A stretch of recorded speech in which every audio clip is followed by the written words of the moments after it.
Semana passada a gente meditou sobre o padrão de uma estrutura que a Bíblia tem, em que Deus age, e hoje nós vamos avançar um pouquinho. Vamos tratar da mesma coisa, mas no Novo Testamento. Vamos ler uma passagem primeiro de João 3:16, que é a mesma da semana passada, até o 19.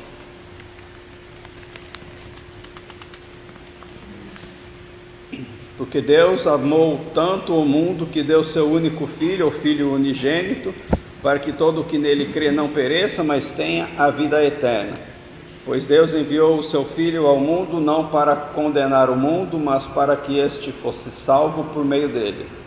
Quem nele crê não é condenado,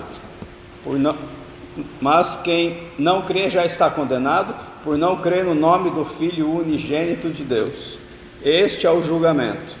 A luz veio ao mundo, mas os homens amaram as trevas e não a luz, porque as suas obras eram más. Qual é o padrão? Caos. Deus vem e põe ordem no caos. Quando a ordem está feita, ele desce. É como um rei ou uma autoridade que avisa que vai descer, que vai chegar. E ele manda a comitiva antes para preparar tudo.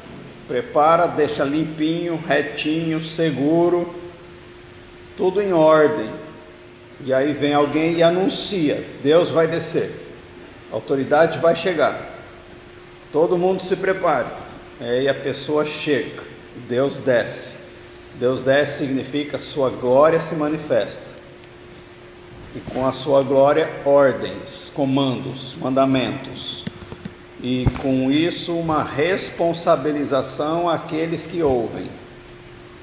E daí vem a última etapa, que é o julgamento, conforme a resposta dada à ordem, à glória e ao comando dado. Isso ele fez na criação, era o caos, ele pôs ordem, ele descia e dava comandos. E as pessoas não obedeceram, veio julgamento condenatório. Isso aconteceu quando o templo foi criado, quando o tabernáculo foi criado, quando Deus se manifestou no Monte Sinai, quando ele deu a palavra. Sempre vem julgamento. E na semana passada nós vimos alguns exemplos disso para a gente entender o conceito e se posicionar nele, aplicando isso na nossa vida em cada área. Hoje nós vamos, claro, para o principal evento bíblico, que é a vida de Jesus, e ver como é que isso funcionou na vida dele.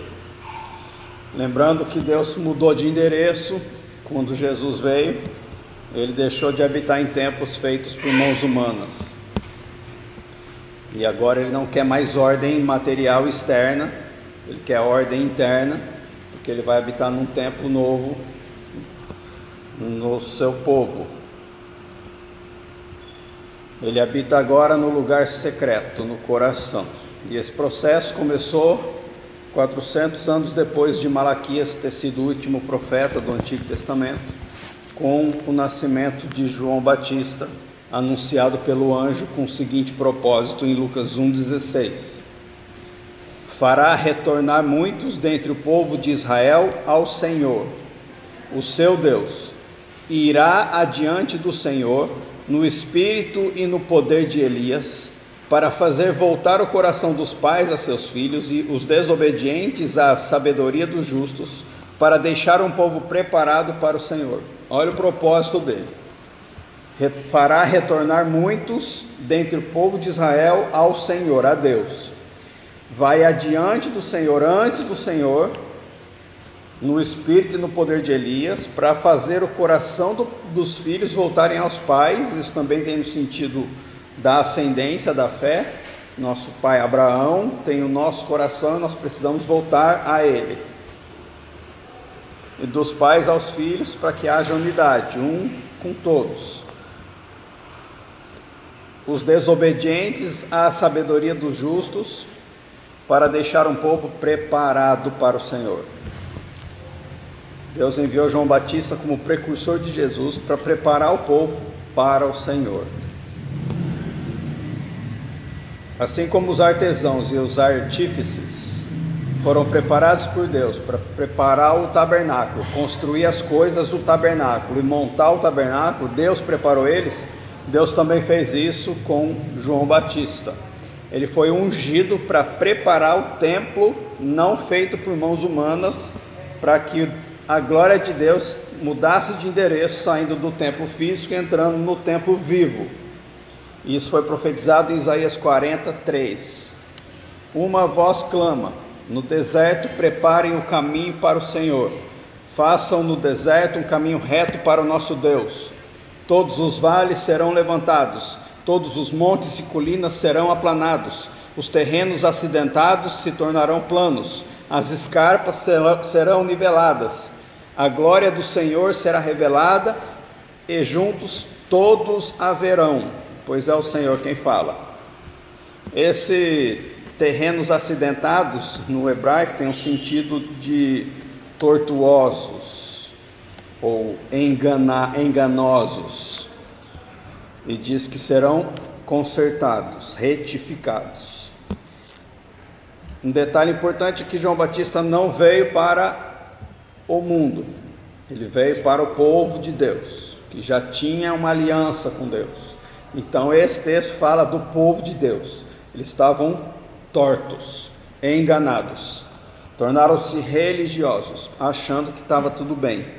Frequentavam as suas igrejas ou sinagogas, achando que sua adoração, o seu serviço estava sendo aceito por Deus, inconscientes da verdadeira condição do seu coração, vivendo no engano, como acontece com a igreja de hoje, pensando que são aceitos por Deus, estando com o coração longe de Deus. João veio e expôs esse engano, trouxe à luz o erro das doutrinas dos anciãos, expôs as suas orações sem poder, sem vida, sem paixão, mostrou a inutilidade de pagar dízimos, mas roubando ou ignorando o pobre, revelou claramente seus corações endurecidos e distantes de Deus, e pregou um batismo de arrependimento.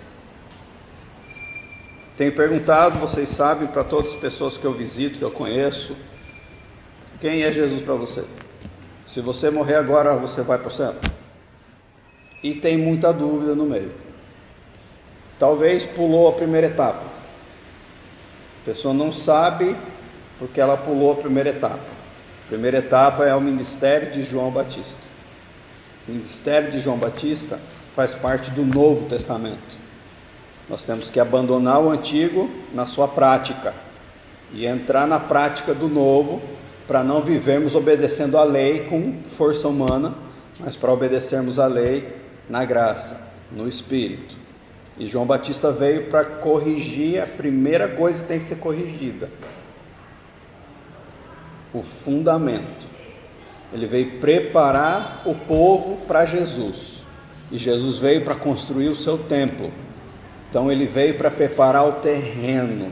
João Batista preparou o terreno. O que está muito exaltado ele nivelou, o que está muito rebaixado ele ergueu. Os egos arrogantes, vaidosos, têm que se prostrar. Os depressivos, tristes, doentes, têm que se levantar, para todo mundo ficar com um plano reto, veredas retas, justas, perante o Senhor, porque o Senhor vem e Ele quer andar ali, nesses corações. Ele veio para preparar algo que Jesus iria construir sobre isso. Depois que ele terminou de preparar o terreno, falando do arrependimento, Jesus veio e começou o seu ministério.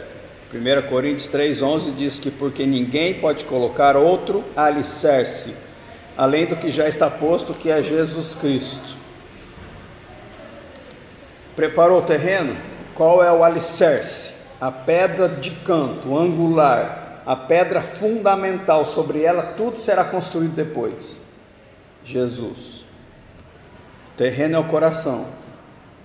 A pedra que tem que entrar no coração para ser a base de tudo é Jesus. A palavra de Deus sempre foi usada, como nós vimos em Gênesis, em todos os casos da semana passada, e você pode reparar isso sempre, que a palavra de Deus é usada para pôr ordem no caos. No Novo Testamento, a mesma coisa. O verbo que é Jesus, que é a palavra, nasceu. Agora não é a palavra dita, é a palavra encarnada. E ele mostrou por suas palavras, imagina isso, que loucura. A palavra encarnada fala. A palavra encarnada expõe a verdade pela vida, além de expor a verdade pelas palavras. E essa palavra encarnada explicou como é que funciona e mostrou na prática uma adoração, uma vida aceitável por Deus. Quem recebeu o ministério de João Batista e se arrependeu, teve o seu terreno preparado para a pedra angular. Quem não recebeu João Batista e o seu ministério, não se arrependeu, não consegue receber a pedra angular, porque a pessoa não tem uma terra boa. O seu terreno ainda é instável e irregular, cheio de altos e baixos, cheio de pedras, cheio de mato, cheio de vermes, cheio de pecado. Não tem como receber o alicerce. Esse terreno não ia aguentar, não ia suportar a construção do santuário de Deus. Vai percebendo a importância do arrependimento inicial. Sem arrependimento não dá para ser templo. Mateus 21:32. Porque João veio para lhes mostrar o caminho da justiça, e vocês não creram nele, mas os publicanos e as prostitutas creram. E mesmo depois de verem isso, vocês não se arrependeram nem creram nele. Os que estavam cansados de viver na religião, procurando um Salvador, ouviram a mensagem de João Batista, se arrependeram, cansaram de viver isolados, egoístas, separados de Deus, praticando obras inúteis religiosas. Perceberam uma volta para Deus nas palavras de João Batista e entenderam o caminho. Arrependam-se.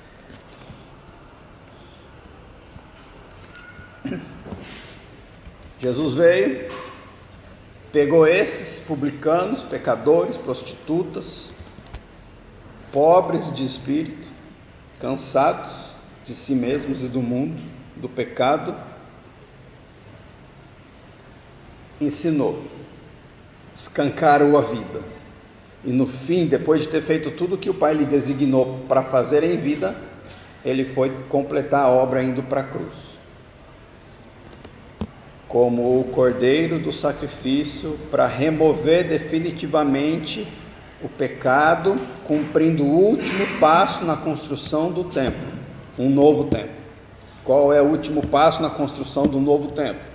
Remover o defeito. Não dá para Deus entrar em algo defeituoso. Jesus morreu na cruz para acabar com o pecado. Ele acabou com o pecado, ele condenou o pecado na sua morte. Por isso agora nós somos totalmente preparados, saindo do arrependimento, andando com Cristo e aprendendo dele, e vendo ele, e recebendo a purificação da cruz.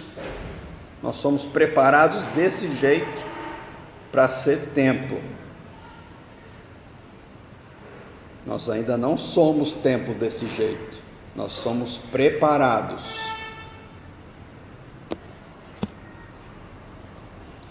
A natureza pecaminosa que separava nós de Deus foi eliminada na cruz. Acontece que para todo lugar em que Deus desce, é preciso restabelecer a comunhão com Deus antes. Não dá para Deus descer para abraçar um inimigo. Ele desce para abraçar um amigo, um filho. Tem que ter reconciliação. Começa com arrependimento. Está arrependido? Pobre de espírito? Bem humilde mesmo? Vazio de si? Deus vai descer. Não está mais vazio de si? Esteja. porque o pecado nos afasta de Deus. E para ter essa comunhão restabelecida, é preciso um sacrifício. No tabernáculo, no Êxodo 29, depois vocês leem, tem muitos sacrifícios de cordeiros, depois da construção do tabernáculo. Foi dado capacitação aos homens para eles construírem cada detalhe. Depois ele mandou chamar os sacerdotes, preparou os sacerdotes, treinou os sacerdotes, preparou a vestimenta, os objetos, tudo. Deus deu tudo. Foi um longo processo. Depois ele deu as regras de sacrifício. E aí ele falou, faça. E no meio das regras estavam muitos cordeiros. Depois de tempo pronto, tem que ter um sacrifício. Jesus veio depois de João Batista e preparou o templo. Depois do templo pronto, tem que ter um sacrifício. Jesus foi o sacrifício. Por meio dele, a paz é restabelecida de uma vez por todas. Percebe a diferença? Num templo físico feito por mãos humanas, ofertas de cordeiros, animais eram feitas para que Deus entrasse nesse templo com a sua glória, para a gente viver com Deus no nosso meio, externamente.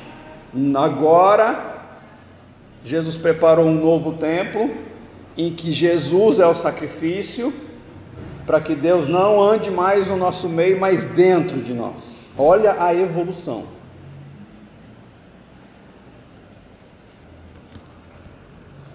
E no templo de Jerusalém, quando Salomão construiu, em 2 Crônicas 7:4, olha o que diz do sacrifício. Olha a importância do sacrifício. Então o rei e todo Israel ofereceram sacrifícios ao Senhor.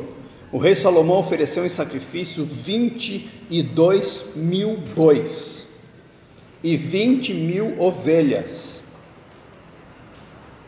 Assim o rei e todo o povo fizeram a dedicação do templo de Deus. Mais de 40.000 animais morreram naquele dia depois que o templo foi construído. E nenhum deles, e nem a soma deles, foi suficiente para resolver o problema. Porque ainda era Deus habitando num templo de pedra, andando no meio do povo. E Jesus fez o mesmo sacrifício para capacitar o novo templo a existir. Em Hebreus 9:12 diz que não por meio de sangue de bodes e novilhos, mas pelo seu próprio sangue, ele andou no Santo dos Santos, entrou no Santo dos Santos uma vez por todas e obteve eterna redenção.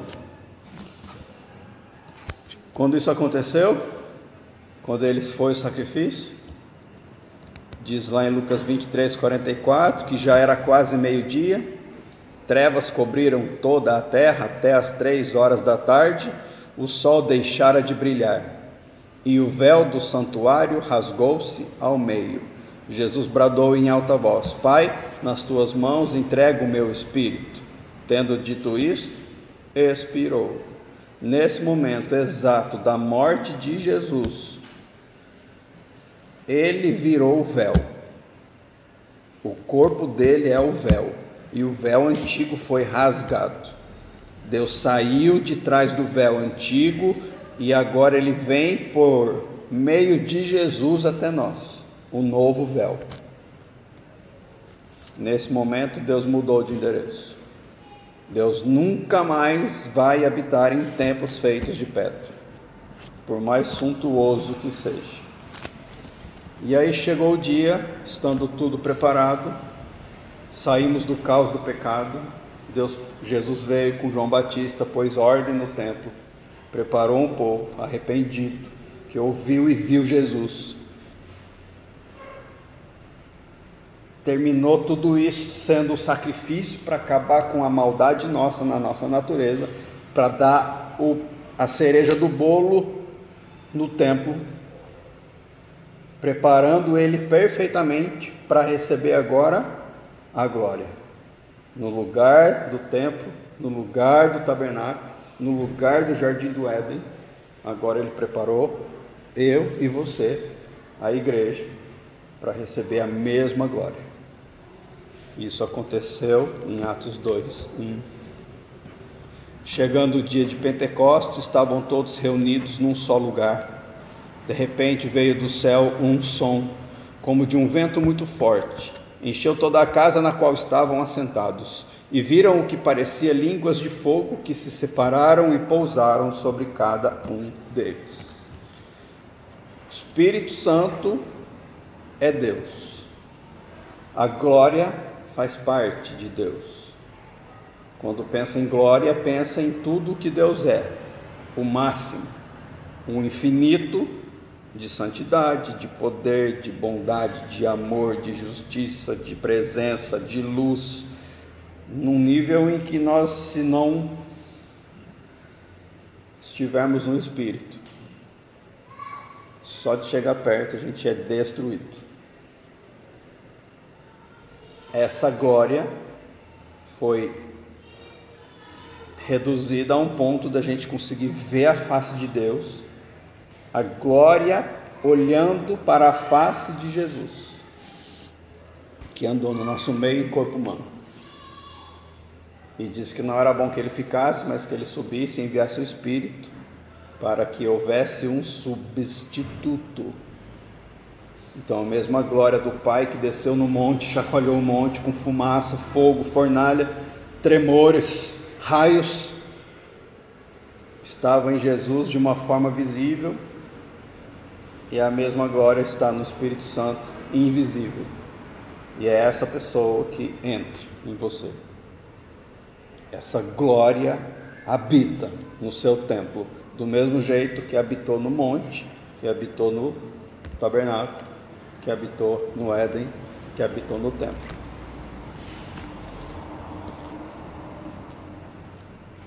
Quando é que essa glória se manifestou? No Pentecostes. Estavam todos reunidos, quantas pessoas? 120. Como é que você faz 120 pessoas ficarem unidas, aguardando a manifestação de Deus por tanto tempo? Com o mesmo propósito, com a mesma mente, o mesmo coração. Só se todos estiverem mortos para si mesmos. Se uma pessoa quiser algo para si, ela não fica nesse meio. A unidade acaba. Eles não tinham programações. Eles só queriam obedecer a palavra do seu mestre. E essa foi a palavra em Atos 1:4. Certa ocasião, enquanto comia com eles, deu-lhes esta ordem: não saiam de Jerusalém, mas esperem pela promessa de meu Pai, da qual lhes falei. Pois João batizou com água, mas dentro de poucos dias vocês serão batizados com o Espírito Santo. Milhares de pessoas andavam com Jesus, milhares foram alimentadas várias vezes por ele. Depois da ressurreição, esse povão sumiu todo, sobrou 500, que ele se revelou para 500 depois de ressuscitar. Eu creio que esses 500 ouviram ele falar isso. Esperem em Jerusalém, vocês receberão o poder do alto. Quantos estavam lá no cenáculo? 120. Por quê? Porque demorou. Porque Deus não age na velocidade da internet. Não é o WhatsApp que vai, tem que vir logo. E se não vem, já reclama. Deus espera. O que ele espera? Ele espera aqueles que falaram que não dá, já passou muito tempo, Jesus já foi, acabou, vou tocar minha vida. Tchau. Sai. Esperando aqueles que voltaram para a sinagoga, que vão para as igrejas, querendo fazer aquela adoração tradicional de sempre. Essa conversa aí foi balela, vou voltar para lá que é mais seguro, esse negócio aí acabou mesmo, está tudo quieto, não tem poder, não tem milagre mais, ninguém prega nada, só fica orando, estou fora, vou voltar para a sinagoga. Também esperou aqueles que obedeceram Jesus saírem do meio para pregar o evangelho a todo mundo, fazendo discípulos de todas as nações. Falou, se Jesus aí não vai voltar não, ele mandou a gente trabalhar, então vamos trabalhar. Esse poder vai vir no meio do caminho, não dá para a gente ficar esperando, estamos perdendo tempo. E aí saíram. Por outros vários motivos saíram.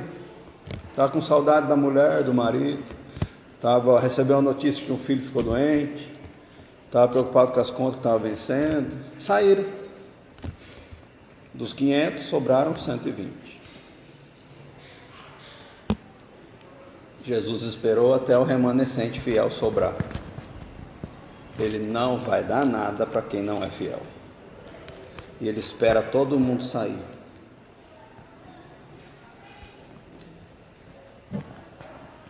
Sabe quem que fica? Quem fala assim: ainda que eu apodreça, eu vou ficar aqui esperando cumprir o que meu mestre falou para mim.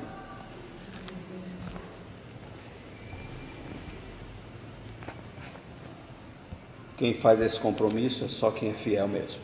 Fiel. Nenhuma pessoa, nenhuma atividade, nenhuma coisa importa tanto do que obedecer a palavra do mestre.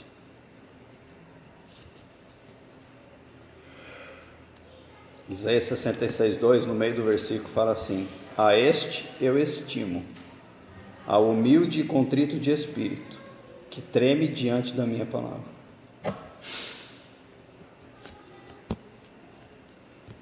Esse consegue. Quem é salvo? Quem assumir o custo. Que custo? O custo de Lucas 14:27. E aquele que não carrega sua cruz e não me segue, não pode ser meu discípulo. Qual de vocês, se quiser construir uma torre, primeiro não se assenta e calcula o preço, para ver se tem dinheiro suficiente para completá-la? Pois se lançar o alicerce e não for capaz de terminá-la, todos os que a virem rirão dele. Agora no 33. Da mesma forma, qualquer de vocês que não renunciar a tudo o que possui, renunciar a tudo o que possui, não pode ser meu discípulo. Jesus não quer seguidores convertidos. Jesus não quer observadores. Ele quer discípulos.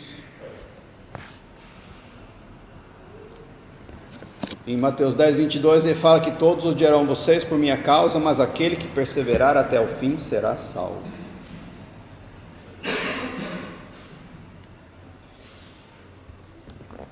Ele não mandou a gente ir e fazer observadores. Vão e façam seguidores. Vão e façam convertidos. É para ir e fazer discípulos. Todos os que esperaram no cenáculo, pelo poder do alto, abandonaram seus sonhos, suas ambições, seus projetos, seus planos, suas metas, seus objetivos. Abandonou. Vou ficar aqui. Deus sabe de tudo que é melhor. Se para Deus 1000 anos é um dia e um dia é 1000 anos, deixa o caos lá fora, a hora que ele descer vai resolver tudo de uma vez. Isso criou uma atmosfera propícia, com o mesmo propósito e o mesmo coração, coisa que a igreja não tem. Porque se tiver algo em nós ainda que esteja acima da vontade de Deus, da obediência à sua palavra, não adianta ter o mesmo propósito. Vai vir à tona na hora do conflito, na hora da necessidade, na hora da vontade de ser renunciada mais uma vez, a pessoa não querer. Motivos ocultos criam relacionamentos superficiais. O resultado é raso e improdutivo, porque é fácil ter unidade de propósito, mas sem ter a obediência ao coração de Deus, fica tudo vão, se perde. É isso que fala Salmo 127:1. Se não for o Senhor o construtor da casa, será inútil trabalhar na construção. Se não é o Senhor que vigia a cidade, será inútil a sentinela montar guarda. Não adianta ter o mesmo propósito. Tem que estar todo mundo unido, com o mesmo coração de Deus. Esse foi o resultado da imersão no Pentecostes. Eles foram imersos no Espírito. O Espírito desceu inundando eles. Eles ficaram cheios da água do céu. E diz em Atos 2,43 que todos estavam cheios de temor. Temor. E muitas maravilhas e sinais eram feitos pelos apóstolos. Todos os que criam mantinham-se unidos e tinham tudo em comum.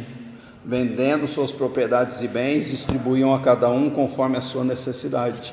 Todos os dias continuavam a reunir-se no pátio do templo, partiam o pão em suas casas e juntos participavam das refeições com alegria e sinceridade de coração, louvando a Deus e tendo a simpatia de todo o povo. E o Senhor lhes acrescentava todos os dias os que iam sendo salvos, porque tinha temor. Mas isso não durou. Tinha uma pessoa da ilha de Chipre, que o nome dele era Barnabé. Na verdade era José, está ali no versículo de Atos 4:36. José, um levita de Chipre, a quem os apóstolos deram o nome de Barnabé, que significa encorajador, vendeu um campo que possuía e trouxe o dinheiro.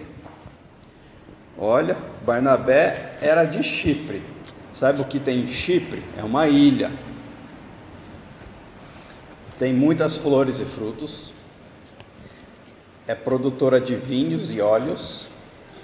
Possuía uma variedade de pedras preciosas. Tinha muitas minas de prata, cobre e ferro e muitas florestas.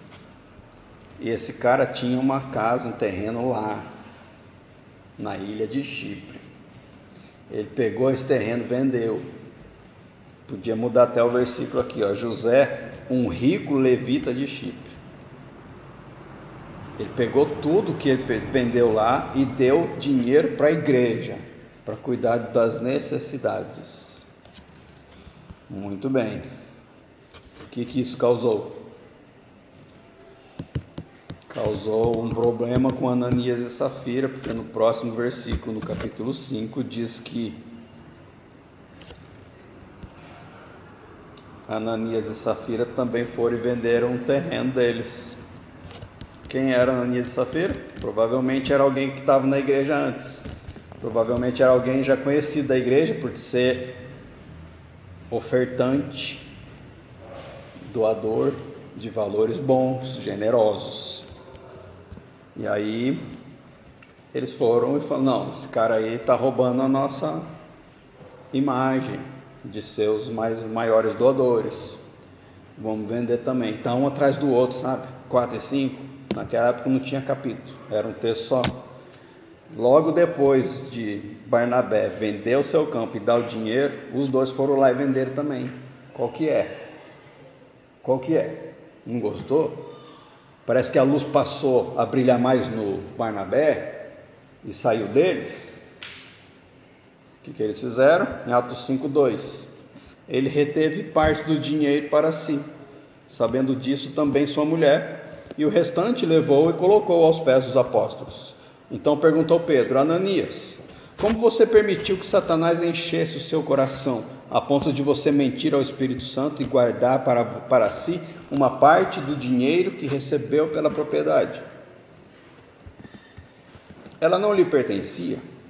E depois de vendido o dinheiro não estava em seu poder? O que o levou a pensar em fazer tal coisa? Você não mentiu aos homens, mas sim a Deus. É a reputação, sabe? Ananias e Safira tem uma reputação a zelar. Nós somos os caras da doação. A gente é o que é reconhecido. Nossa vida, nossa casa, nossa família, nosso casamento tem que estar na boca do povo. Entendeu? Nós temos uma reputação. Nós somos os maiores aqui. Nós sustentamos esse povo todo. Entendeu? Eu sou. Minha mulher está comigo. A atenção era deles. Seu ministério de contribuir, que é um ministério, era o maior que tinha, provavelmente. Aí eles não souberam lidar com essas trevas. Quando a luz sai deles e vai para outro, o povo começou: olha, você viu Barnabé? O cara acabou de chegar, já fez uma oferta desse tamanho, um terreno que ele tinha lá em Chipre. Olha só, cara é de Deus mesmo, hein? Nem conhece ninguém, acabou de chegar. Eles foram lá e falaram, não, vamos detonar agora, vamos detonar, vamos trazer de volta a imagem que a gente tem, vamos extrapolar esse cara aí. Foram lá e venderam o terreno, mas acho que eles se tocaram, é muito dinheiro. Está passando lá o do Barnabé, e muito, não precisa de tanto, vamos guardar um pouco, e vamos dar uma oferta de parte do que a gente tem, porque é muito, a gente vai perder demais com isso aqui. Mas deixa o povo achar que a gente está dando tudo, porque o cara deu tudo. Vamos fazer parecer que a gente está fazendo a oferta mais generosa possível e vamos fazer parecer que a gente dá tudo. E aí eles mentiram, pensando, que mal pode haver? Que mal pode haver? Estou dando. Estamos doando e suprindo as necessidades de muito, e isso é que interessa, não faz mal. Sabe o nosso jeitinho brasileiro do não faz mal? A gente ouve falar isso toda hora, Deus sabe o meu coração. E é exatamente ali que ele viu o problema. Versículo 5, ouvindo isso o que? Você mentiu para o Espírito Santo, não foi para o homem que você mentiu, foi para Deus. Ouvindo isso, Ananias caiu e morreu. Grande temor, decora, temor, apoderou-se de todos os que ouviram o que tinha acontecido. Então os moços vieram, envolveram seu corpo, levaram-no para fora e o sepultaram. Cerca de 3 horas mais tarde entrou sua mulher, sem saber o que havia acontecido. Pedro lhe perguntou, diga-me, foi esse o preço que vocês conseguiram pela propriedade? Ele não acreditou na fofoca. Ele foi e perguntou para ela falar. E ela mentiu também, na frente dele. Respondeu ela, sim, foi esse mesmo. Pedro lhe disse, por que vocês entraram em acordo para tentar o Espírito do Senhor? Veja, estão à porta os pés dos que sepultaram seu marido, e eles a levarão também. E isso aqui é profecia do Espírito. Não é falando você vai andar de helicóptero, você vai ganhar um carro, você vai se dar bem, teu marido vai voltar, você vai ter um filho, você vai ter a cura, você vai ganhar na Mega Sena. Isso é profecia. Está ali os jovens que enterraram teu marido e vão te levar também. Na hora, naquele mesmo instante, ela caiu aos pés dele e morreu. Então os moços entraram e, encontrando-a morta, levaram-na e a sepultaram ao lado do seu marido. O louvor dos homens acompanha os homens. E o desejo por esse louvor gera temor. E a gente obedece o que a gente teme. Então, se você tem medo de perder alguém, ou de não estar no meio de algum grupo, ou próximo de alguém, ou não quer perder privilégios, você teme isso. E para fugir disso, você agrada as pessoas. Ou se afasta da obediência de Deus. Tem uma barata ali.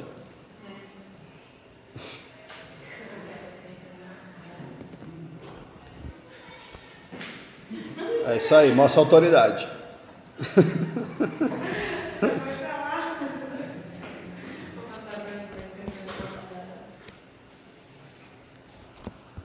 Quando a gente deseja louvor de pessoas, a gente teme perder esse louvor e a gente acaba obedecendo essas pessoas.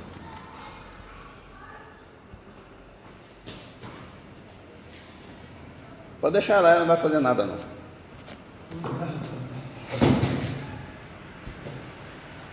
Provavelmente Ananias e Safira sacrificaram a sua segurança social e a sua segurança financeira para obedecer, para estar no meio da igreja, porque naquela época tinha perseguição.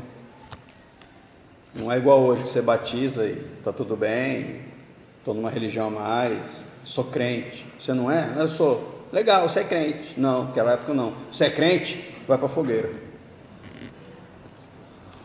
Eles sacrificaram a sua segurança, provavelmente, para servir a Deus. Eles estavam servindo a Deus.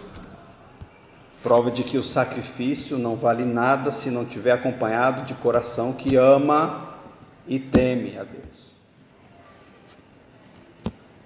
Qual foi o resultado? Versículo 11. Está indo aí. Atos 5:11.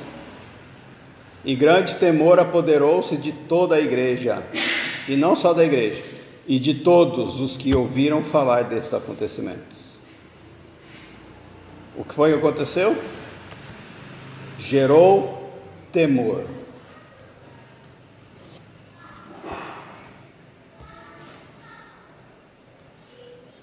Vamos lembrar do que Deus falou para Arão, depois que os seus 2 filhos morreram.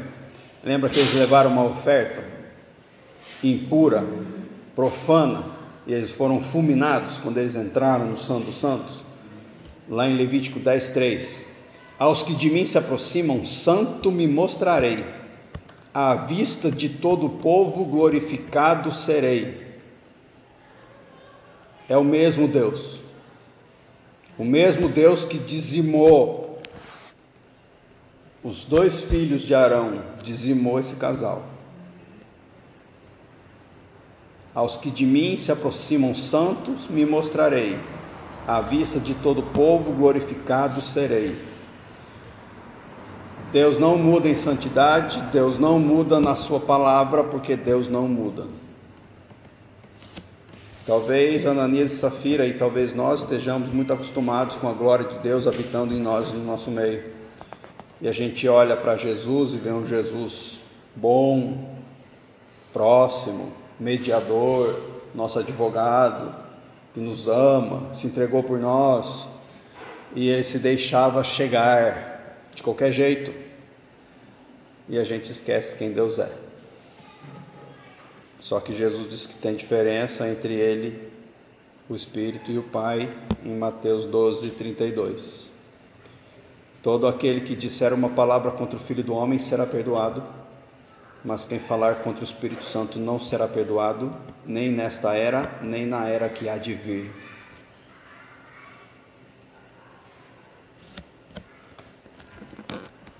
Qual é o Deus que você conhece? Você conhece esse Deus amoroso e santo? Poderia ser você no lugar de Ananias e Safira? O que é que tem que mudar? Muda hoje. O segredo é o temor. Tem que ter temor. Tem que honrar a palavra de Deus, nem que apodreça. Tem que ir para a Bíblia e ler. Estava pensando hoje, porque eu vejo pessoas lendo a Bíblia por ler para falar que leu. A gente não lê nada desse jeito. Você vai ler a bula de remédio, você presta atenção no que está falando lá para obedecer.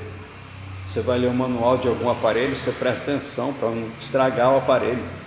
Você vai ler um livro, você quer saber a história. Você presta atenção no que está sendo dito. Você vai ler uma tarefa, uma prova, uma questão de teste, de aula, um concurso, você interpreta o que está perguntando. Mas para ler a Bíblia não lê desse jeito. Lê por ler. Não quer saber o que Deus está falando. Lê por ler. Estou lendo a Bíblia e não está acontecendo nada na minha vida. Não acontece. Tem que interpretar. A palavra diz que os profetas que escreveram no Antigo Testamento sobre as coisas que deveriam acontecer no futuro, investigavam para saber o tempo em que aquilo se cumpriria. Quem escrevia e investigava, imagina nós que recebemos.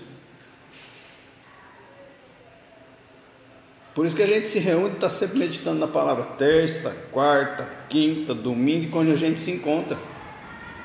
E não é fácil de entender, porque é texto de 2, 3, 4 mil anos atrás, em outra língua, em outra cultura.